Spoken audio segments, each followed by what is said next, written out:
अस्सलाम वालेकुम नाज़रीन, व्यूज़ मैटर के साथ वक़ार अहमद कुरैशी। नाज़रीन, एक अहम पेशरफ्त भारतीय मीडिया की जानिब से दावा किया जा रहा है कि भारतीय अंडरवर्ल्ड डॉन बदनाम ज़माना दाऊद इब्राहिम को ज़हर दे दिया गया।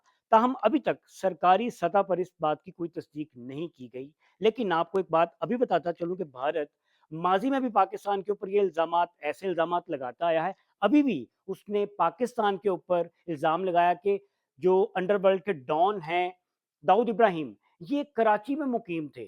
और अभी तक की इतलात के मुताबिक, भारतीय मीडिया के मुताबिक, जो ये अंडरवर्ल्ड के डॉन हैं दाऊद इब्राहिम, इनको किसी करीबी शख्स ने जहर दिया और उस जहर का असर स्लोली स्लोली इनके पे होता हुआ गया।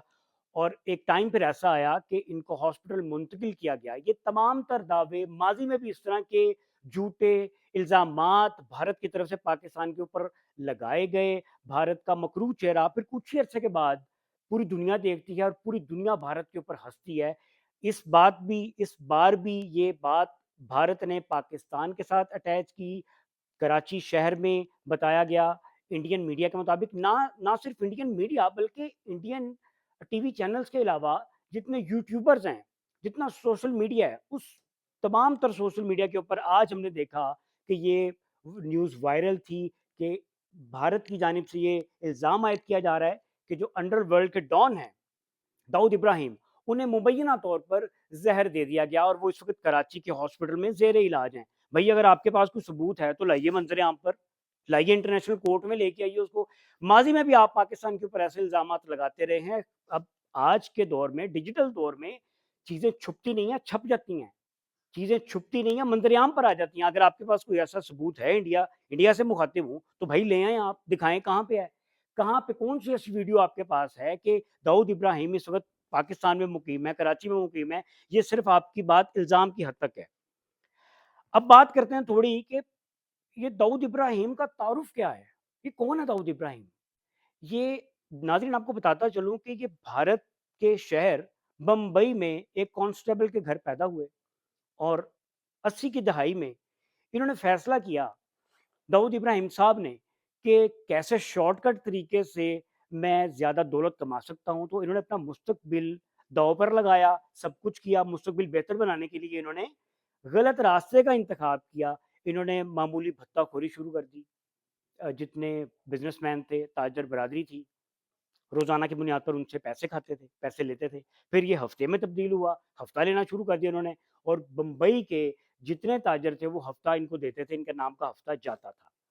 फिर उन्होंने क्या किया, इन्होंने उस खाली उस चीज़ पर नहीं रहे, उसको थोड़ा एक्सपैंड करने का सोचा कि नहीं जी, मैं इसको थोड़ा-सा आगे लेकर जाऊँ। फिर उन्होंने क्या किया, इन्होंने ये किया कि असलहा की स्मगलिंग शुरू कर दी इन्होंने। असलहा स्मगल किया, मनशियात का कारोबार किया, मनी लॉन्ड्रिंग की।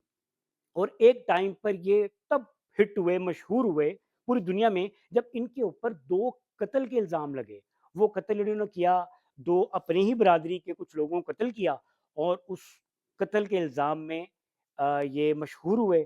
और फिर एक टाइम ऐसा आया, बम्बई में हमने देखा कि स्लोली स्लोली इन्होंने अपने रास्ते के जितने कांटे थे, जो इनके मद्दे मुकाबिल इस शोबा में काम करने वाले लोग थे, मनशियात फरोश कह लीजिए, असला की स्मगलिंग वाले कह लीजिए, मनी लॉन्ड्रिंग वाले कह दीजिए, भत्ताखोर कह दीजिए, उनको ऐसा ऐसा उन्होंने रास्ते से हटा दिया। और एक टाइम ऐसा आ गया कि ये एक मामूली भत्ताखोर, जिनका नाम दाऊद इब्राहिम है, ये देखते ही देखते पूरी दुनिया पर इन्होंने हुकूमत की, अंडरवर्ल्ड के बेताज बादशाह बने।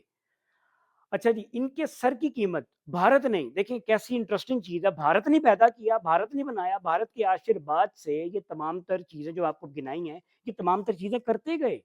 क्योंकि भारत की सपोर्ट के बगैर, भारत में रहते हुए ऐसे कैसे मुमकिन है कि एक आम मामूली भत्ताखोर, पैसे छीनने वाला, पैसे लेने वाला, 2 नंबरी करने वाला अंडरवर्ल्ड का डॉन बन जाए।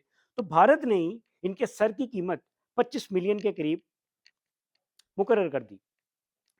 अभी की जो रिपोर्ट्स इंडिया के चैनल्स पर चल रही हैं, उसमें ये दावा किया जा रहा है कि जी, जो दाऊद इब्राहिम है वो पाकिस्तान में मुकीम है, वो पाकिस्तान में ज़ेर इलाज है। माज़ी में भी इंडिया आप ऐसी हरकतें करते आए हैं और आपको मुँह की खानी पड़ती है, आपके पास कोई सबूत होता नहीं है। आप डरते हैं, कभी हमारे कबूतर से डर पड़ते हैं आप, बॉर्डर पे हल्की-सी कोई ऐसी अ, सरसराहट हो जाए تو آپ ڈر جاتے ہیں. خیر، بھارت مکرو چہرہ اس کا ماضی میں بھی ہم نے دیکھا، سب کے سامنے ہے. اچھا جی، اب تھوڑی بات کر لیتے ہیں کہ بھارت نے اس شخص کا انتخاب ہی کیوں کیا. اس شخص نے 1993 میں داؤد ابراہیم کے اوپر الزام عائد ہوا کہ انہوں نے بمبئی حملوں کی منصوبہ بندی کی. اس حملے میں، بمبئی اٹیکس میں تقریباً 250 کے قریب جو انڈین تھے وہ ہلاک ہوئے، اور اس کے بعد تقریباً ہزاروں کی تعداد میں جو شہری تھے، انڈین سٹیزن تھے، وہ کافی زخمی ہوئے. یہ بھی الزام ان کے اوپر تھا. اچھا، مجھے ایسا لگتا ہے کہ انڈین جو خواتین ہیں وہ اپنے بچوں کو ڈراتی ہوں گی کہ بیٹا سو جاؤ ورنہ داؤد ابراہیم آ جائے گا.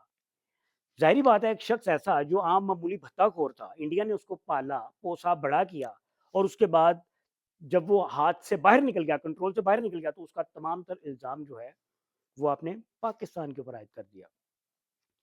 انڈیا، آپ کی یہ تمام تر حرکات انٹرنیشنل لیول پر دیکھی جا رہی ہیں. بھارتی ایجنسی جو ہے وہ آئے روز پاکستان کے اوپر ایسے الزامات لگاتی ہے، لیکن آپ کے پاس اس کا کوئی ثبوت نہیں ہوتا.